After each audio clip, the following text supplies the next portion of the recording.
Chapter 4. War in America and After. Abraham Lincoln was elected President of the United States in 1860. He wanted to end slavery in America, but the South wanted to keep their slaves. So 7 Southern states decided to leave the United States of America. The North and South went to war in 1861. More than 180,000 black soldiers fought for the North. In 5 years of terrible fighting, more than 500,000 soldiers on both sides were killed. The North won the war, and slavery in the South ended in 1865. Now there were no more black slaves in America. But black people in the South did not have the same rights as white people. Blacks could not go to white schools, and there were very few schools for blacks. Blacks could not go to the same shops or restaurants as whites.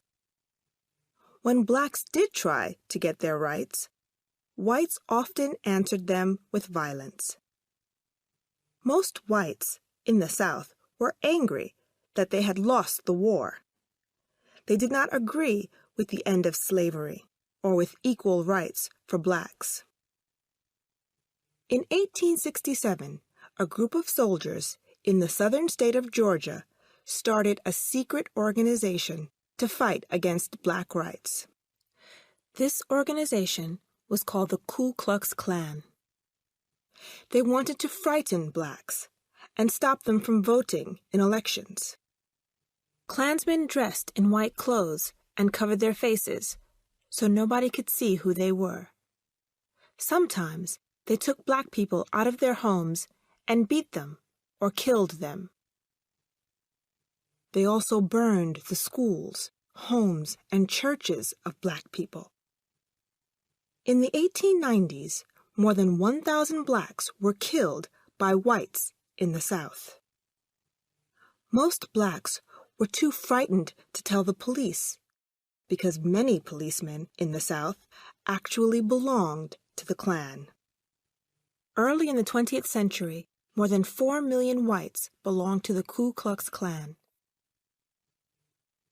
Now that blacks were not slaves, they were free to move out of the South.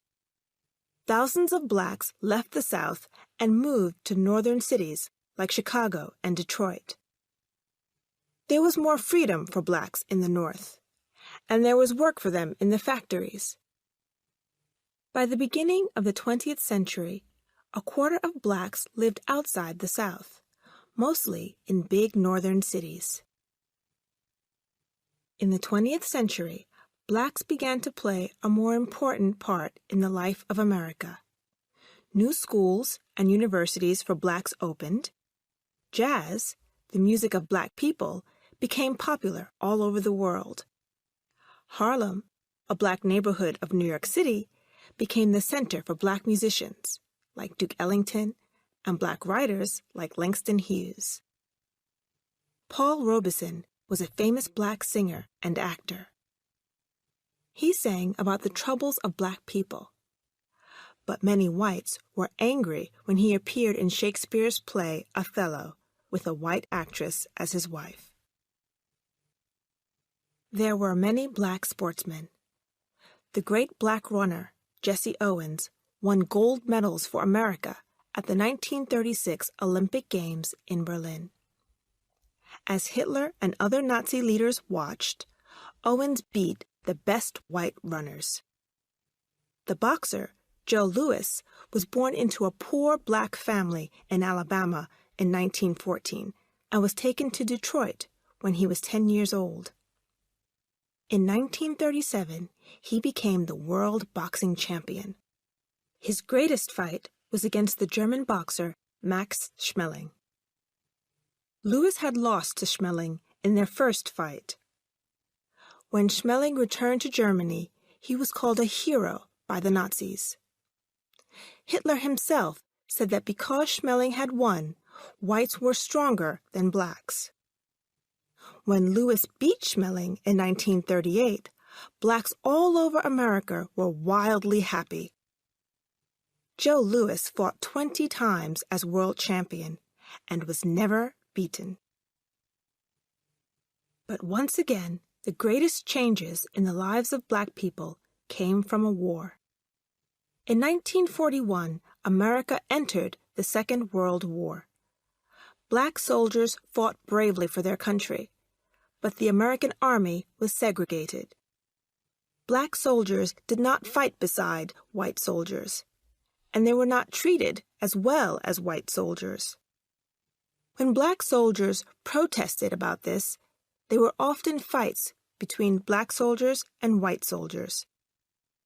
When these black soldiers returned to America, they wanted equal rights for themselves.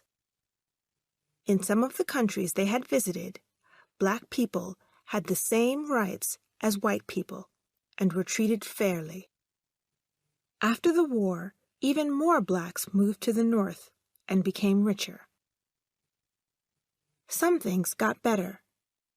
Black workers in 1950 were paid twice as much as black workers in 1940, and more blacks began to go to university. But black Americans got much less money than white Americans, even when they were doing the same jobs. Many fewer blacks than whites went to university, and even in the North, there was still the problem of racism. The Second World War had been a war against racist ideas. Many whites in America realized that their own country was racist. Blacks began to vote, and white politicians began to listen to them. In 1948, President Truman ended segregation in the Army. In 1954, a new law said that blacks and whites must go to the same schools and learn together. Things were getting better for black people, but they wanted more. They were ready for someone to lead them towards greater freedom. They were ready for Martin Luther King.